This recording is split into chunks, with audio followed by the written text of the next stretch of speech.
Ladies and gentlemen, boys and girls, children and old folks of all ages, welcome to Education Unfiltered. I am your host, Derrell Meyers, here with my mans, Jacob Ureña, man. Just say hi to the people real quick, bro. How you doing? How's everyone doing today, man? Your boy Jacob Ureña here, first episode of Education Unfiltered.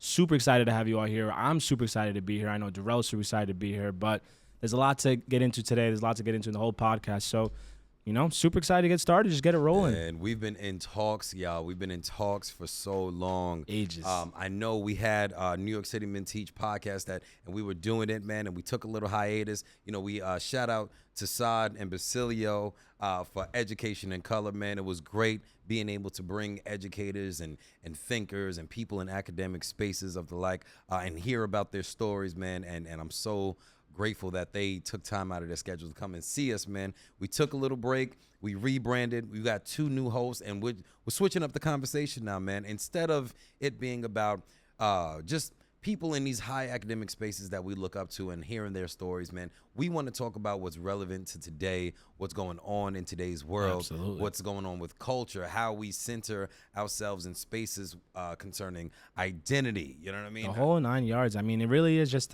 it's going to be a safe space to really kind of be informative to the people at home, give them that inside scoop of what's going on behind the scenes, and really just talk about all things education. And it's going to be unfiltered. We're going to be honest. We're going to be real. That's the whole point of this.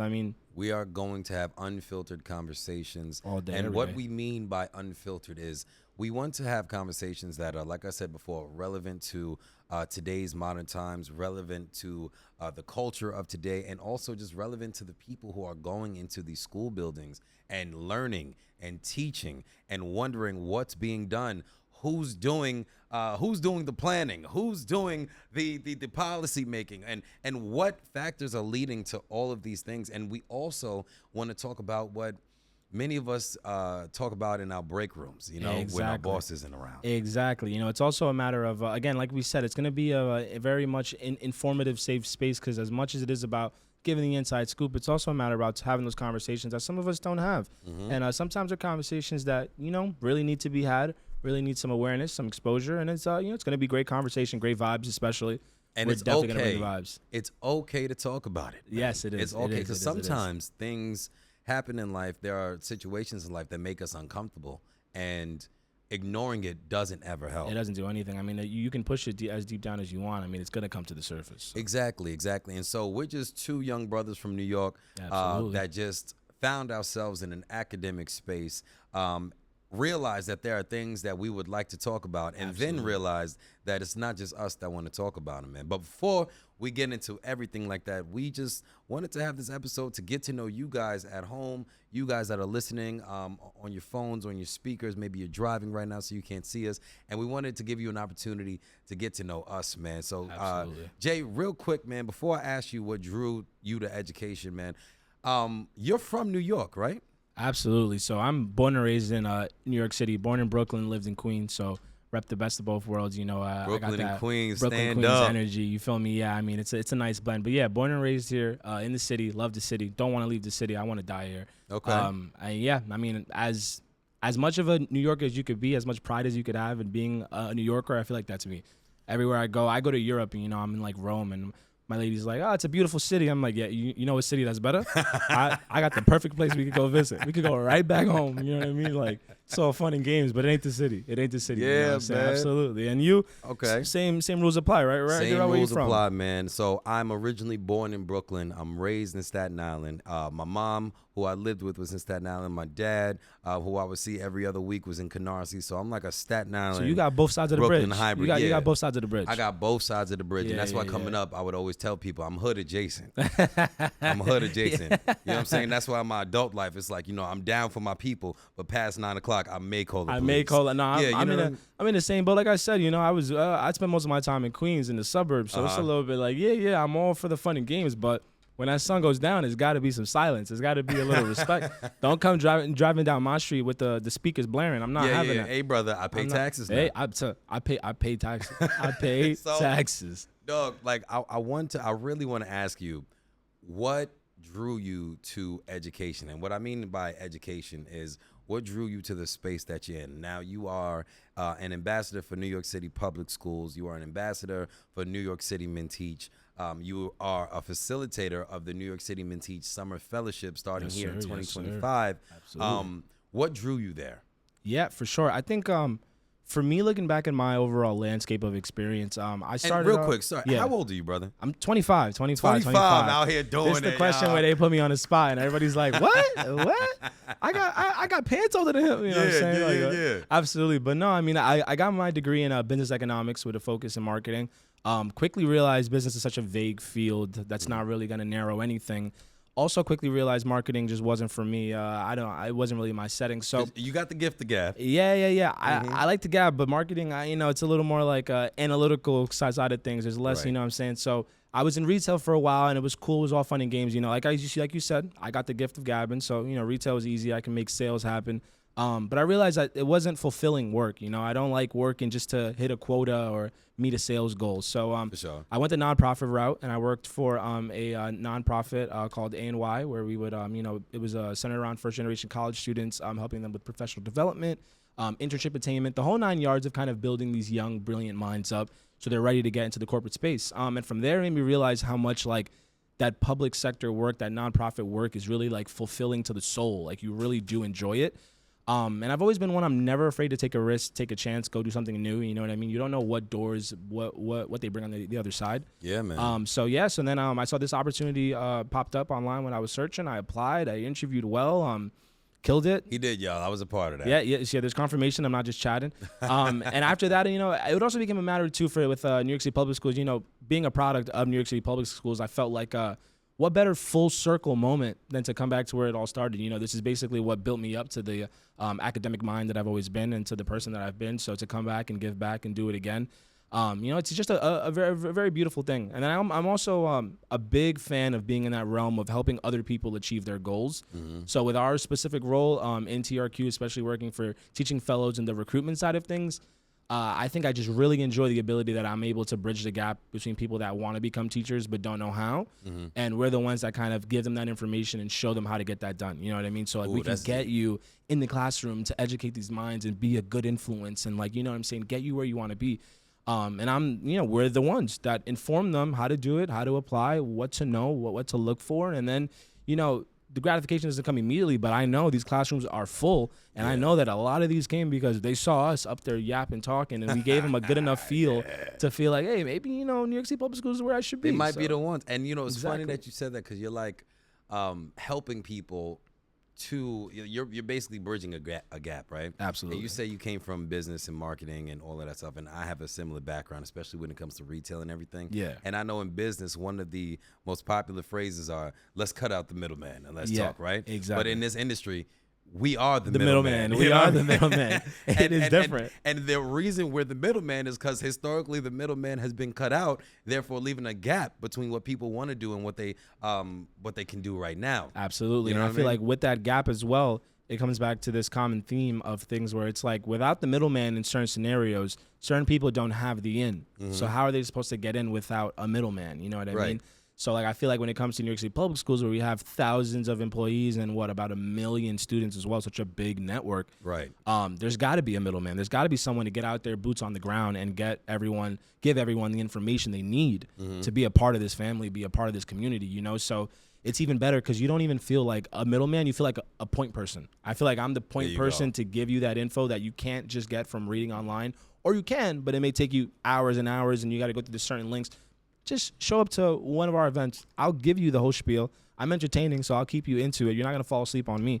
You know what I mean? And then on top of that, it's great because you see how it comes to fruition and you see those numbers and you're like, okay, we actually like brought in these thousands of teachers and they're going to be in the classroom. And, it's just a beautiful feeling, especially with the whole classroom mandate. I feel like what I like even more about it is a matter of like knowing with this aggressive goal that we have of teachers in the classroom, we're a big factor in getting that done. Mm-hmm. And it's nice to know that like our work has allowed us to cut down classroom ratios to 1 teacher for every 15 students. Because I like the idea of like, okay, these kids are able to get a more personalized experience in the classroom because it's not 1 teacher with 35 kids. Right. So it feels like we're also bridging that gap for the students and teachers where they can give more intensive support They can feel more like they have someone there. They're not just a background character or a student in the back that's not going to get the same attention. So I think overall, it's just a great feeling. It's just overall a super great feeling, and it's a great business to be in. What about you though? You said you come from a similar background as myself. So how did you get from that realm to this realm of education and helping people? All right, so let me see if I can make a long story short. So I used to like going to school, and I used to I really just like going to school. Not because it took me away from the home, because I did like being home and being on my video games all day, bro. Like to this day, I'm a straight up gamer. Me too. I go home and I'm like, yo, give me like 6 hours. You know what I'm saying? Like my brother's friends come from Atlanta and they're like, yo, Derrell, what's up with UFC? Let's play. And my brother's like, hey, dude, if you want to enjoy your day, don't get started. But I was just always naturally inquisitive. I was always observational. I always wanted to know why the world worked the way it did, and just I had so many questions. And thank God I had a mom who was patient enough to answer every single question I would possibly had, and my dad too. He did like 50%. God bless her soul. Thank you, brother, because that's not easy. Answering a little boy's question all day. Why? But why? Why? Huh? Why? I don't get it. Why? and she never just gave me just because. You know what I'm saying? And so she better than me. Yeah, bro. And so I'm eternally grateful for her to her for that. But I always loved school. I basked in evolving my repertoire of words. I used to read the dictionary and the thesaurus. I used to love being able to just speak, not only just speak my way into and out of every conversation, but I just love being able to be understood in the way that I wanted to understand everything else. You know what I mean? Absolutely. So I was just always like that kind of learner. And then I was always the essay kid. Like if I got a B plus on an essay in Miss Pizzolo's class, I'm asking Miss Pizzola at the end of the class, why wasn't this an A? Yeah. I mean, because when I wrote this, I swore it was an A. I swore it was excellent. Clearly, me and you have a misunderstanding. I need to understand something. Clearly, we not. Yeah. Something's not clicking. So now I'm asking you the questions, right? Right. And so it's funny. I'm like sitting behind her desk. No, go over there. And so that was really my thing. And then later on, went to school, went to college, and I was enamored with making money. My mom always said, Derrell, especially around Christmas time, you like a lot of expensive things. I really hope when you grow up, you find a job where you can afford your tastes. Otherwise, you're going to have a rude awakening. So I was like, all right, very business-minded. I'm like, let me just, study business, study marketing. I was always in a creative space. My mom was an artist, my dad an artist himself. So I was like, all right, let's get creative with it. And, I figured we can get into maybe advertising or some kind of business startup. So I studied business, and then I pivoted, and then I ended up studying political science because I really became enamored with, like I said, from a child, how the world worked and understanding the world we live in.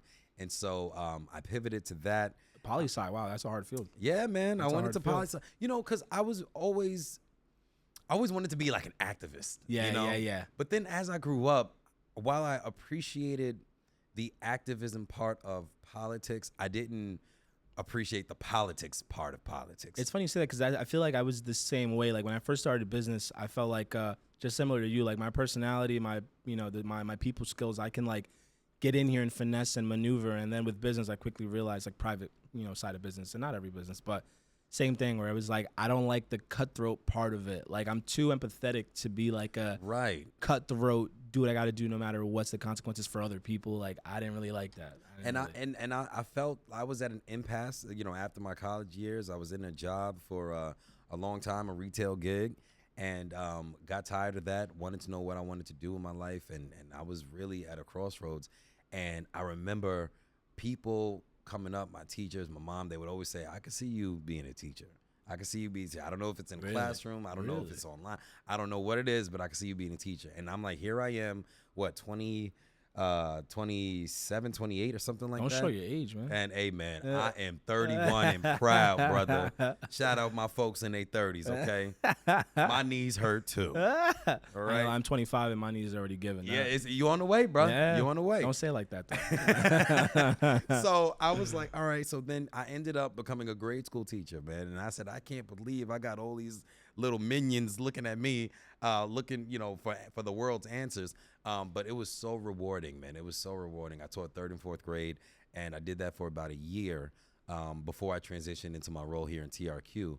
And when I got here in TRQ, that's when I saw an opportunity for me to really thrive, because like you said about being a middleman, I was in a position now where I'm working recruitment for the teaching fellows. I'm here with NYC Men Teach, and I have an opportunity to help somebody get further in life. And I was somebody who, I didn't have everything that I wanted, but I had enough of a support system to get me through, to get me to where I needed to go. And I could have easily been one of those people who are always given the answer and never appreciate the help that they had. Given, yep. But I always appreciated the people who helped me get to where I'm going. And because I had all those questions, I knew that there were people around to give me those answers, and I got it, But I also realized there were people who didn't have a middleman, who didn't have a point person, who didn't have somebody motivating them. And so when I got to this position, I said, wow, I get to finally be the person that I wish other people had, like I did. That can bridge that gap.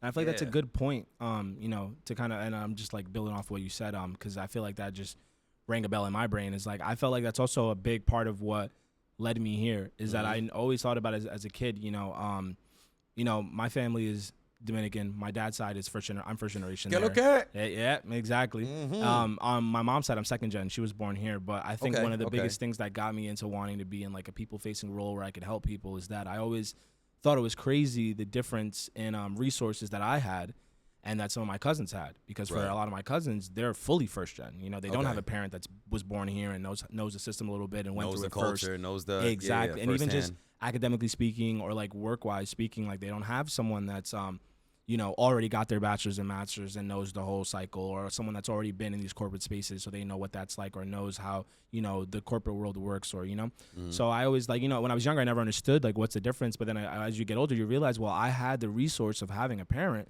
that could bridge that gap and be that middleman for me because they've already experienced it. Right. But for a lot of us that are really first gen, or just, in whatever context of first gen, whether that be to the country or whether that be educationally speaking, there really is no one that can give you these resources. Like these questions you had, no one would know how to answer. Everything's a shot in the dark. Exactly. So I feel like it feels so good to know, like, okay, you may not have the resources in your own personal life, maybe there's no one in your family that can be that gap bridger, but I'm here. Yeah. And I get it. And I have the information, I have all the knowledge that you want about this realm of education and about New York City public schools and how to get in there.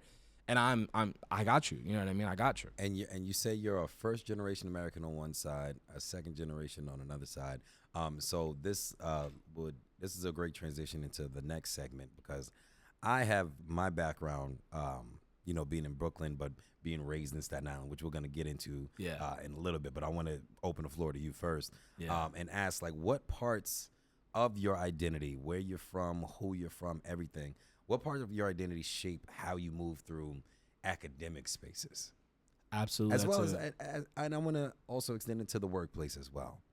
I think number one, obviously, like Dominican culture has a big factor in that. I think, for example, one aspect that I've gotten from really just like my family and like our Dominican roots and the culture that there is, is one thing that I'm proud of is that like we're very unapologetic. You know what I mean? So I kind of from a young age, and when I was younger, I was a lot more shy. But as you grow older and you go through puberty, you get your confidence, you figure out who you are, you learn your identity as you get older, like in college or whatever. I really began to find joy and solitude in the fact of being like unapologetically you, like you know what I'm saying, like you got like, the face. exactly. You saw the face of like, I'm serious, like I'm not playing, like this is me. This is me. Hey. You know what I mean? That's like like one thing that I've always like, for other people maybe a problem, but to me I laugh about as well. Any new space I come into, or when you first meet me, like I'm very loud. I talk very loud. If I'm excited, I'm really loud. I talk very fast. Oh yeah, I have conference calls next to your desk. Yeah. And he's sitting there like, and I'm like, oh, okay, sorry. Yeah. Whatever. Yeah. And I got to say, it's things like that make you stand out.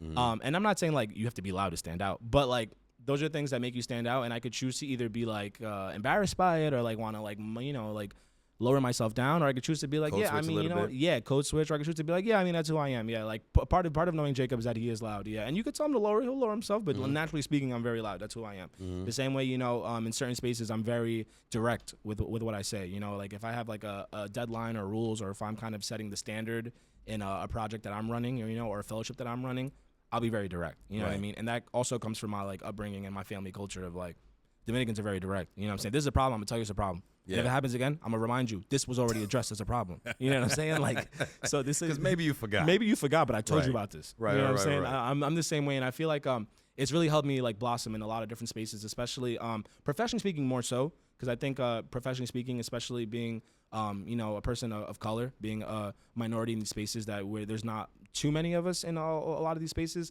It's easy to kind of get like overwhelmed and feel like you need to kind of like dim yourself down and kind of fall in the background. And I've noticed when it comes to work, professionally speaking, kind of not being in the background is the most important thing, because that's how your name goes around. That's how buzz gets built, and that's how people start to like know who you are and think of you and appreciate you. Yeah, like you don't want to be at work and they feel like, oh, he's cool, I don't know what he does. You know what I mean? Yeah. You want it to be like, oh yeah, he's great. Whenever I work with that guy, it's on the money. And I think academically speaking too, I think that's kind of what pushed me to be such a high achieving student is because growing up, like in my younger years, like in like elementary school, I really was like one of maybe not even a handful of like Dominicans in the whole school, let alone like Latinos in the whole school. Yeah. You know what I mean? Yeah. So there was always that constant experience of teachers being like shocked or surprised by my intelligence, like shocked when you give the right answer, or surprised, you know what I mean? Like things like that. And I remember always being shy as well, because I like very quickly realized that my vocabulary wasn't up to par. Even though English is my first language,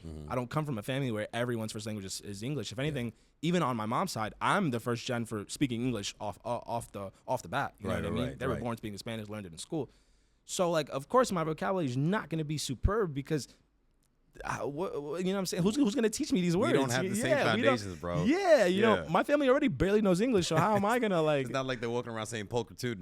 Yeah, I don't know what that means. You see what I'm saying? Like, you lost me already, you know what I mean? But I think that also kind of pushed me to be like, you know what? I'm going to prove that I'm smart. You know what I mean? And I'm not going to prove it with words. Like, I can be here in silence, but when you come look at my paper, it's all A's. You know what I mean? When you come look at my grades, it's all A's. It's all 4s in elementary school. You know what I mean? Like, I come take the multiplication tables exam in 3rd grade. I'm killing. I'm the first one done. You know what I mean? So that kind of also set the tone for me to like be like always be high achieving. You know, like look, strive for more, aim for more. You know what I mean? Don't settle with like passing. Prove like, okay, like, you know, like I may be quiet, I don't got to tell you I'm smart, but I'm smart. And you know, in certain spaces you'll recognize it. Yeah, exactly. This is my identity. Exactly. But enough about me. I don't want to keep yapping about me. I know, again, I want to hear more about what it's like, because I just can't wrap my brain around that it. I'm from Staten Island? Yeah. I'm talking to you, and, you know, we know each other. So I'm talking to you, and I'm like, yeah, this is a Brooklyn-born man. You could tell. Right, And he's like, yeah, no, but I spent most of my time in Staten Island. I'm like, that's like uncharted territory for a lot of us. Staten Island doesn't have the same esteem or reputation as a Brooklyn or a Queens, but we are out here. Shout out Wu-Tang. Okay. Yeah. And Staten Island is home of some amazing people, one being right on camera. But nah, I completely get it. You know, growing up the way I grew up, I couldn't, like, if anything was different about my upbringing, I would be completely different. Like, even if it was 1 degree off, I'm here now. You know what I mean? I'm somewhere else. And identity shaped how I moved in these academic spaces heavily, because I am the son of an educator. My mom, she's had a little like preschool daycare for about 20 years. At this point, she actually just retired from that. Congratulations! Thank you, man. She's dope. You know, so I was learning even before I went to school. Yeah. So she really enforced the idea of education, and I'm also the son of a pastor. You know, now a bishop, and my dad had his own church. Congratulations! A bishop is a high title. Oh my goodness! High title. Yeah, and being the son of a bishop is very interesting too. The expectations must be there. Oh my goodness! Yeah, I could go on and on, man. But both of my parents were orators, you know, so they both, like my mom always spoke in front of the room. She did a lot of different multi-level marketing opportunities and gained success in that. So I'm like, you know, she did like every company you could think of. She did it and was successful in it. And I'm like 4 years old, 5 years old, watching her speak in front of like hundreds of people. I'm going to Sunday to this church, that church, that church too, this other church, and now this church. Okay, now it's Monday and I'm late for school, but we still going to church. And I'm watching my dad preach and talk, so like confidence was definitely instilled in me early. At a young age. At a very young age. So, and also, you know, with my mom telling me like, you know, it's okay to ask questions, you know, so if I got that security at home, when I go outside, like you You're bringing can't it. tell me nothing. Yeah, you're bro. taking it with you. Yeah, you can't tell me nothing. Like I used to get in trouble with in kindergarten. Like, ma'am, excuse me, ma'am, I'm sorry. My mom don't talk to me like that. Yeah. So could you? Yeah. The way something about your tone just really isn't working. It's for really, me. it's not familiar. Yeah, It's not familiar. you know, and that's how I became known as the person that's always like pushing an envelope or something like that. Because I've gotten instilled in me that like you are your own person and you create your own boundaries and you stick to them, you know. And shout out to my grandfather, who was another big part in telling me just where I came from. And I loved talking to my grandfather because I'm like, dude, you lived through stuff I read about in the history books. Absolutely. Like, forget what's going on in the history books. Like, what did you experience? And, you know, he's from Sumter, South Carolina, you know, so like he was raised in Jim Crow. He told me what it was. Him and his brothers had to walk like 8 miles to go to school every day, and not in new shoes. You know what I mean? In last year's shoes. Last decade's shoes. I'm like, I'm complaining if I gotta wait 5 minutes for the bus. So I need to know what's going on. And so they definitely raised me up to be proud of who I am, proud of my Black American culture and where I came from. And then I've taken that. I'm growing up now in Staten Island. A lot of the kids in the schools that I went to, my mom put me in private school or in Catholic school. They didn't look like me, you know. And we're gonna talk more about that as these episodes come out. But absolutely, I had to learn early that I was Black, first from my parents and then from the world. Yeah. And it was interesting having the world tell me I was Black as a 4-year-old, you know, because it's not as compassionate as you might have gotten as a kid. Yeah, it's nowhere near. Yeah, and so like I remember I like vividly we had this day where we all had to like draw our hands in kindergarten, and everybody and I'm the only I'm one of 2 people of color. Like there was me, and then there was my homeboy Mikhail. He was from India, right? Oh, yeah, okay. And then but everybody else was American or, you know, Italian or Irish or something like that, right? So it was just me and him, really the only people of color. We're drawing our hands, and the teacher, I forgot her name, but lovely woman, and I don't even think she was really aware of the implications of what she did in this moment, but she's handing us the crayons, and everybody's taking a nude crayon because it's indicative of, you know, kind of mirrors how they look at the skin color. And I see she goes to Mikhail, and she gives him a nude crayon, and he takes it, and then she comes to me, and then she's like, oh, you know, here you go.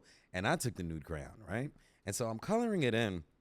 I'm looking at everybody, and I'm looking at me. I'm looking at everybody. I'm looking at me, and I was just like, I raised my hand, and she was like, hey, Derrell, what's going on? And I said, can I get a brown one?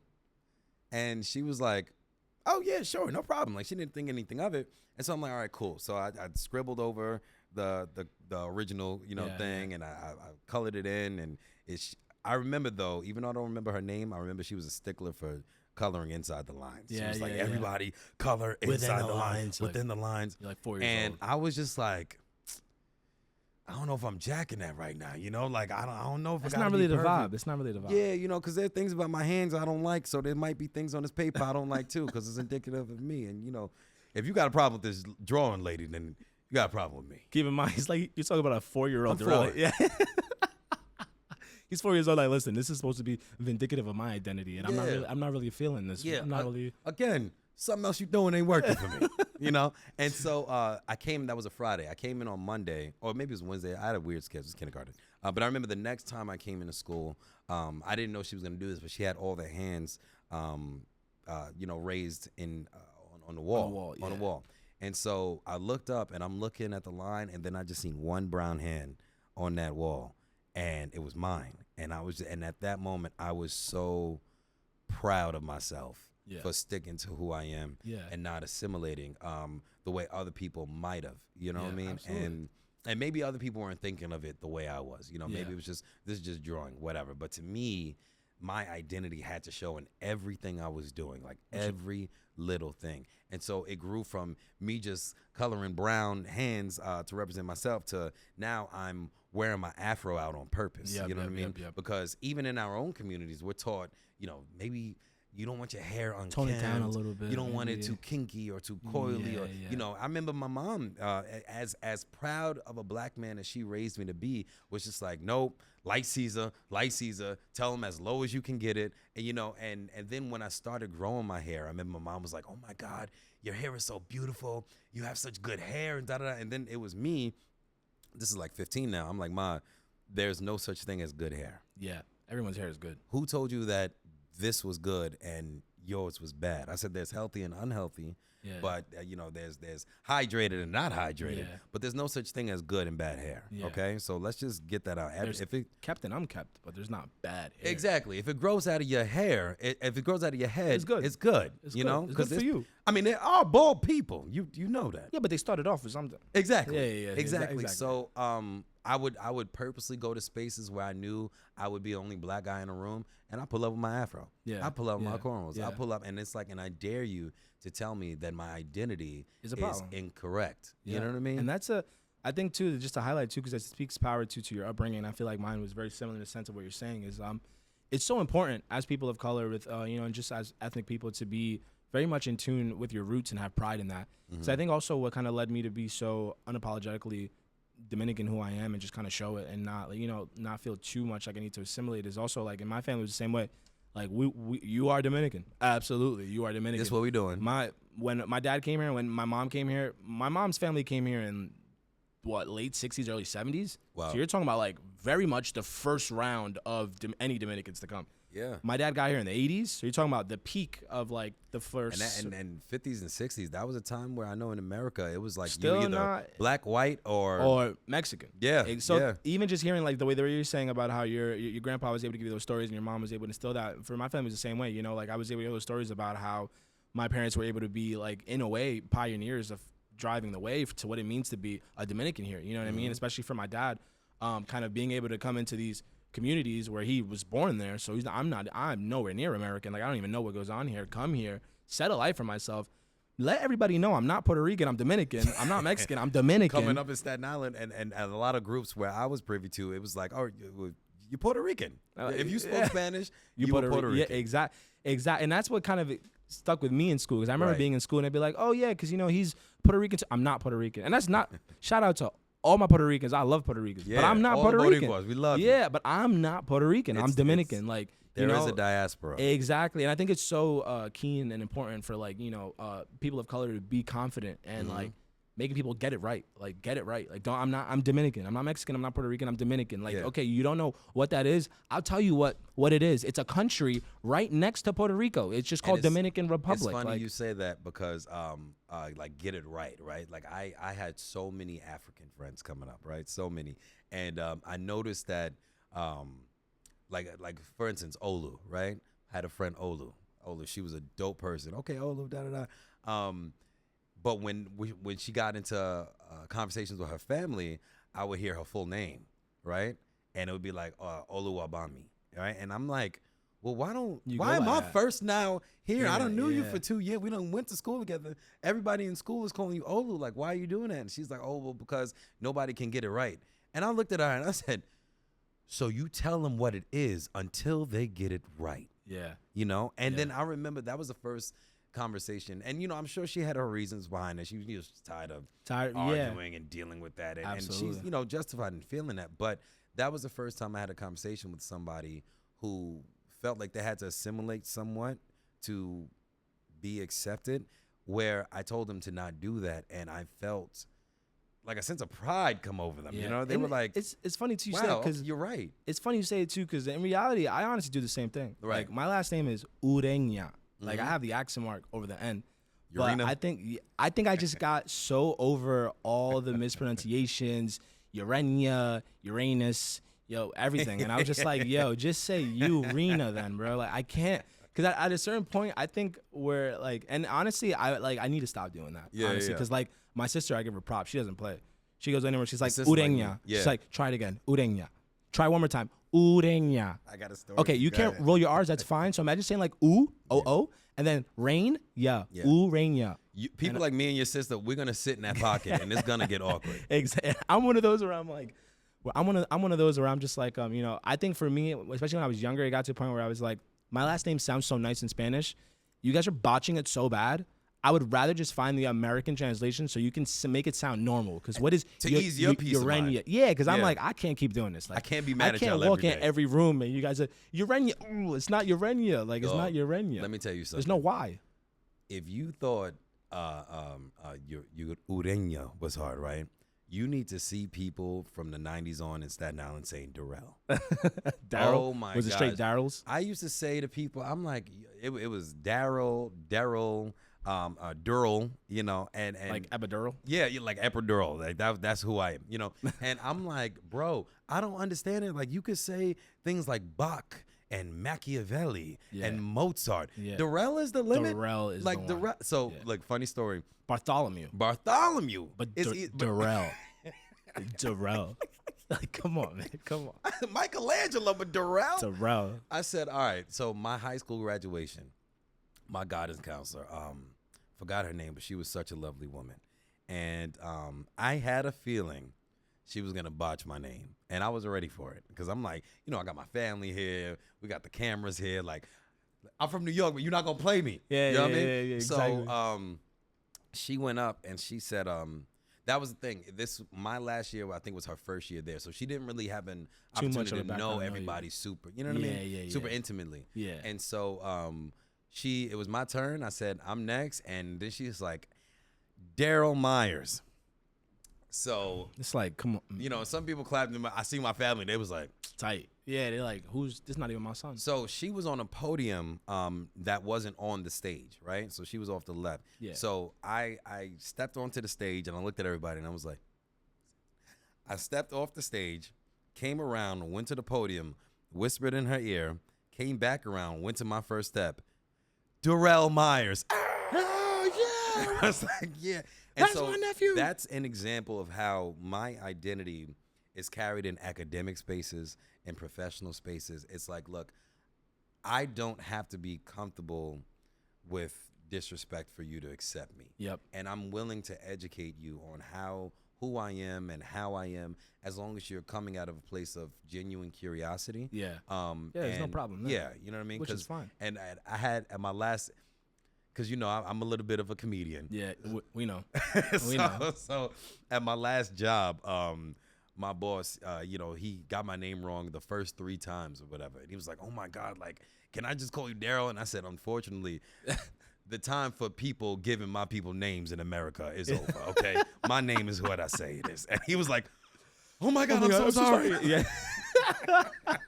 Yeah, this man was probably pooping his pants. He's like, oh, my God, this is an HR case all the way. This is an HR case all the way. Absolutely. Yo, he was like, oh, my God. And I said, I'll tell you one thing. I bet you after that, he started calling you Darrell. Oh, yeah, I was Derrell from there on out. Yeah, from there on out, Yeah, it was sure. clear for sure how to Derrell. say Darrell. And I said, wow, I guess you could say it. I guess it wasn't That's that hard. crazy. Yeah. I guess it wasn't that hard. But this is the power of a conversation, you know. And so with that being said, I want to ask you, why do you think it's important for us to have this podcast now? Like, why you and why now?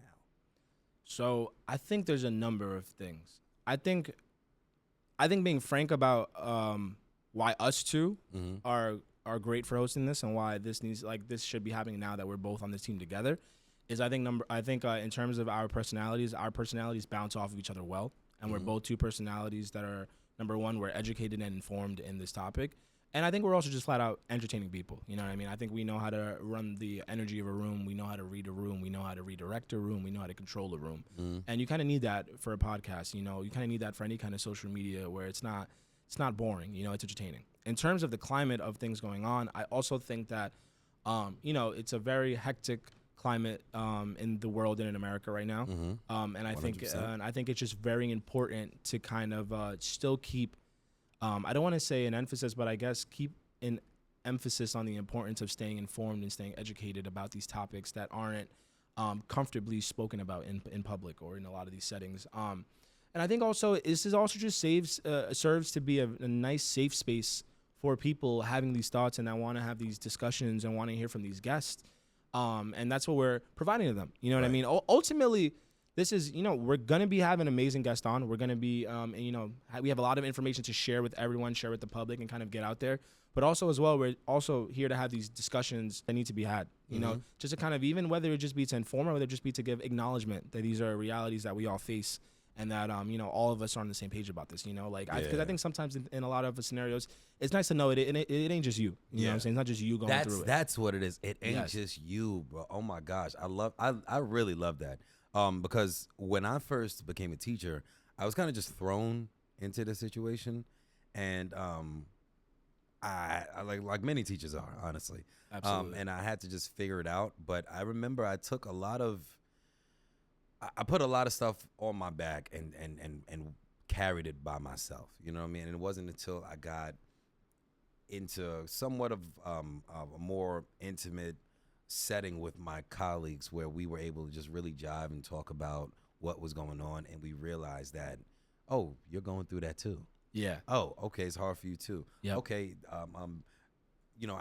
our students not doing as well as we want them to is weighing on you too. Okay, we need some more support from other people. And so there's power in realizing it's not just you. Absolutely. And we carry, and outside of the workplace, I feel like we as people, we as people of color, we as men, we as human beings, all of us, we carry a lot of our pain on our back in silence. Absolutely. Because we feel it might be embarrassing to show confusion. Which is crazy because I feel like humans in nature, we crave community. Like we need We're not meant community. to be alone. Yeah, we're not. We're like you said, we're not meant to be alone. Mm-hmm. And I think especially taking into consideration the umbrella that this podcast falls under of New York City Men Teach, where the whole initiative is to increase those numbers of men of color in the classroom specifically, because this is such an area where there's a lack of, and it doesn't make sense because when your student body demographic is 50%,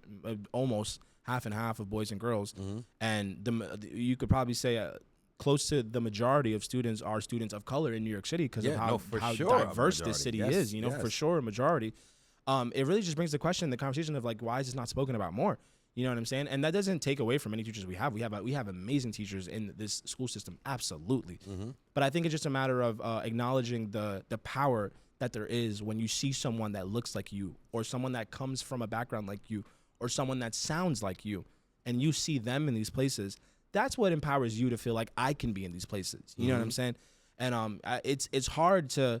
I feel like, and then this is why these convos need to be had, because this is just things that need to be set out in the open, spoken on, acknowledged, so it doesn't feel like, okay, I was just the only kid that felt like I couldn't, like I felt like this. I wasn't the only one that felt like it was hard not having any like Latino teacher that was also a man to kind of be like a role model to look forward to or look up to, of like, hey, Mr. Whatever was great, and like you see how he did, like, look, he's successful, I could do the same. There was to your point, being a student, wondering why like you were like the only one. I don't want to say it because of copyright issues, but there's a TV show where and maybe y'all at home will figure it out, but there's a TV show where this comedian, he's in class and he has this teacher that wants to make him feel so included. Now this comedian student is a boy of color, right? I already know what you're talking about. And the teacher, she's not, and so she wants to make him feel included, but she says the most out of pocket things that you can possibly say. Like, okay, class, so we're gonna give him this attention because we want him to feel special, because not a lot of people pay attention to him because he lives in the hood. And it's like, so I would deal with situations like that in school, and I just was like, yo, bro, like if I just had somebody that they don't even gotta look like, if they understood my culture, they would better understand how to really make me feel included, accepted, and comfortable to learn and trust that this is a safe space. I would be so much better off. And I think education, identity, and representation really mean everything in this space. And they go hand in hand. Yeah. And I think it's exactly like you said, and I think you just hit it on the money. You know what I mean? The importance of representation in the classroom is because of that. Because I can, in a way, I don't want to say I know, because everyone is different, but I have a very good understanding of how you feel. I have a very good understanding of your background, your cultural background, your family background. I have a very good understanding of why you wouldn't feel comfortable, or why you do feel comfortable, or what makes you feel comfortable, or what could possibly make you feel more included, because we have a similar background. Right. You know what I mean? It doesn't mean that we're the same person. We're definitely not the same person. But I know these things because I've experienced it. I thought you was about to hit me with the I know black. All right, see, I'm cut that. Yeah. No, I'm not one of those. I'm definitely black. You can't tell because I'm not tan, but you will be soon because you're going back to the island. I'm going back. No, I'm going to Europe. But no, absolutely. And I think you hit it on the money. You know, representation and education and identity, they go hand in hand. Especially in those younger years, that's when your identity really forms. Yeah. And being the odd one out, I feel like is why.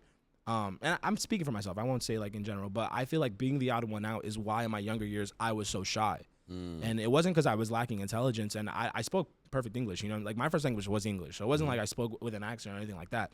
But being in these spaces where I just felt like the topic of conversation I can't relate to, the cultural aspect of things I can't relate to. I'm not comfortable in these settings because I come from a family lifestyle where everyone is Dominican, so we all look the same. You know what I'm saying? Right. So I'm not used to being in these rooms where I'm the only Dominican. One. Yeah, I'm the outlier. You know what I mean?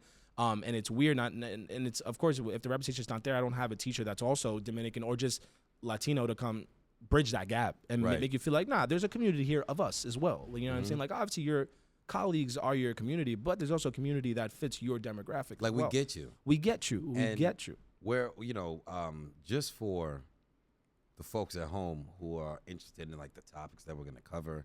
Yeah. A lot of the topics we're covering, we actually touched base on here today. Some we didn't, but most we did. We're going to be talking about the hidden curriculum. Absolutely. All right. Great We have YMI director James Stratford coming in through there. For Super that, excited. We got code switching in the classroom. We're going to talk about teacher burnout.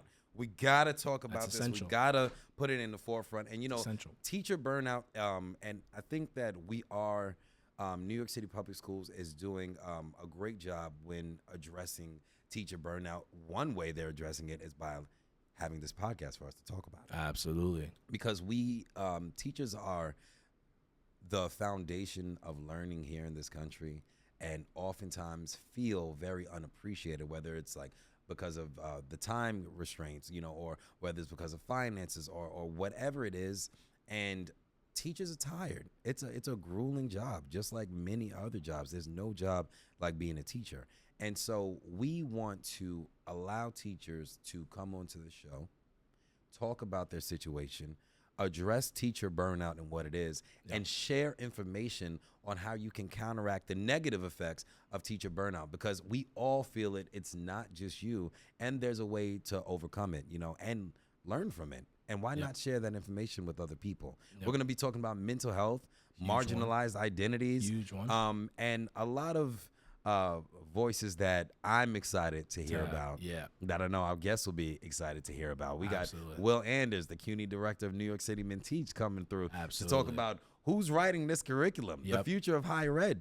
Who's being considered? Where's that going? Who's the one brainstorming? And so many dope things, you know. So I'm really happy that we can do that, and we can do it in a way that's not a lecture, but rather a conversation about these topics. Because I think we're a lot of misunderstandings. Like I said, I'm a man of understandings, right?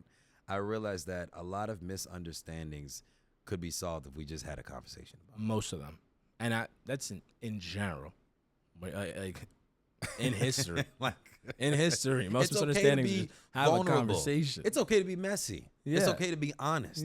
As long as you're willing to learn. Exactly. Like, there's no malice behind it. Like, I had people, like I said, I was the only person in classrooms where I'm dark. You know what I mean? There's no other person of color. There's not even a person with a tan. You know what I mean? Not even a spray tan. There was some spray tans, but not a lot of tannage going on, you know? And so I've had people ask me, you know, Derrell, I'm curious about this with your culture. Like, why is it that, why y'all say grace over everything? You know what I mean? Or what's the significance of civil rights to you? And what's the significance of Black history, and why do we have a Black History Month? What is Juneteenth? And these are questions that I'm happy to be in these spaces knowing that I'm the person that can answer them. And I don't feel attacked because I know you're really asking out of curiosity and not because of something that you heard your uncle say at the family reunion. Exactly, you know? exactly. We're having a conversation. Exactly. And I think we need more of that. Exactly. And I think that's also why these conversations are going to feel so comfortable, and why it's going to be so easy to bring up these conversations, these topics, because every episode, every topic we speak on, every guest we have is going to understand that these topics we're speaking on them out of genuine curiosity and kind of the want to learn more.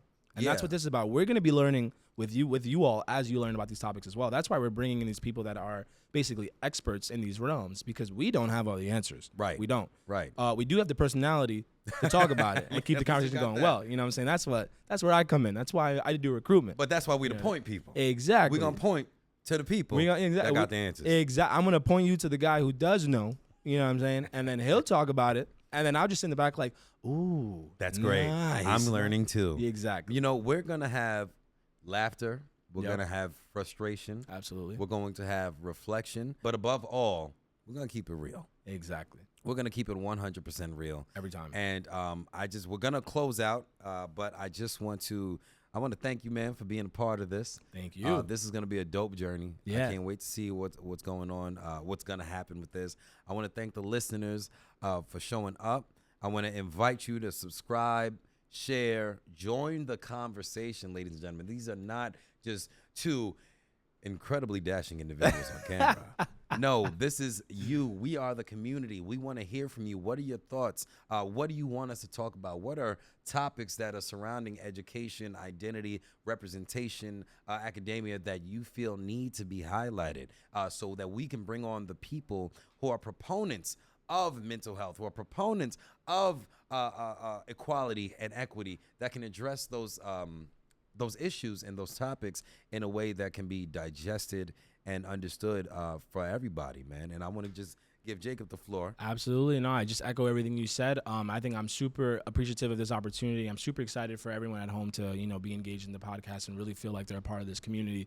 Just like Derrell said, the importance of you all kind of telling us what you want to hear. I mean, the way I could tell you to look at it is, imagine if we're your eyes and ears from the inside. Mm-hmm. What do you want to know? Because what you want to know is what we can go investigate. We can go grab whoever knows the most about it, and we can bring them on here to inform the rest of you of what you all want to know.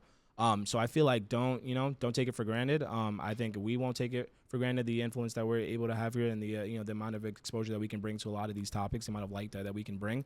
But I think, again, I just really want to emphasize, because that's the way I look at it. Like, consider us as your middleman. Like we started off with, consider us as your middlemen for all things New York City public schools, all things education. So whatever you want to know and you think is important, but you don't have enough info about, or you just feel like there's not enough light out there, bring it to us. We come bring it here. We talk about it on Education Unfiltered. That is the name. That is the game. Put it in the comments. Exactly. And like always, leave a like, leave a follow, a subscribe, and most importantly, leave a comment about what you want to hear, what you enjoyed, what you didn't enjoy. We will be checking everything. We're going to be very involved in this. It's not going to be like some kind of a we be in them comments. Yeah, exactly. Keep it PG-13 as well, because like we said, we're gonna be in those comments. Yeah, so yeah. If you're going crazy, I know it was you. And we from New York now. Hey, don't forget. I want you guys to know that this is the start of something amazing. So let's learn, let's unlearn. Yep. And let's build together. Absolutely. This is Education Unfiltered, where real education beats honest conversation. Absolutely. Appreciate y'all. Later. Peace. Thanks for kicking it with us on Education Unfiltered. If you liked what you heard, leave a like, send it to somebody who definitely needs to hear it, and as always, subscribe. That way, you never miss a beat. We want to hear from you all as well, so leave a comment. Tell us what you want us to unpack next time on Education Unfiltered. As always, the show's just getting started, so we'll see you all next time.